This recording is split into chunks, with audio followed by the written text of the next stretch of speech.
రాజ్యాంగ నిర్మాత భారతరత్న డాక్టర్ బాబాసాహెబ్ అంబేద్కర్ జయంతి సందర్భంగా జన్కాపూర్ గ్రామంలో అంబేద్కర్ చిత్రపటానికి పూలమాలలు వేసి నివాళులర్పించిన కన్నెపల్లి మండలం ఎంపీపీ మాధవరపు సృజన నరసింగరావు. ఈ కార్యక్రమంలో కన్నెపల్లి మండల అధ్యక్షుడు రామాంజనేయ, భీమిని మండల అధ్యక్షుడు Lakshminarayana, TPCC social media Bellampalli నియోజకవర్గ కోఆర్డినేటర్ ఏల్పుల రోహిత్, కాంగ్రెస్ పార్టీ నాయకులు, కార్యకర్తలు పాల్గొన్నారు.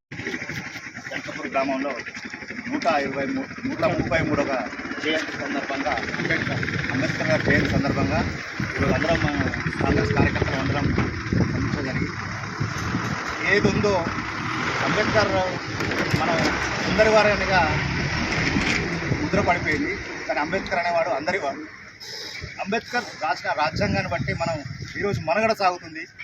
ఏదైతే భగవంతుడు సృష్టించాడు, అంబేద్కర్ దానికి రాతపూర్వకంగా లిఖించి మనందరికీ జీవనోపాధి కల్పించింది అంబేద్కర్ గారి. ప్రతిదీ మనకు రాజ్యాంగబద్ధంగా జరగాలని, ఆయన ఆశయాల్ని నెరవేర్చడానికి మేమందరం కృషి చేస్తామని, తన ఆశయాలని నిలబెడతామని,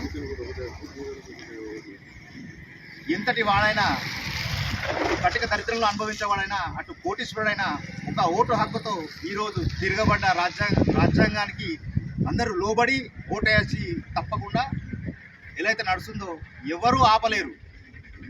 ఎంతటి కోటీశ్వరుడైనా బీదవాడైనా సమాన హక్కులు కల్పించిన అంబేద్కర్ గారికి మనస్ఫూర్తిగా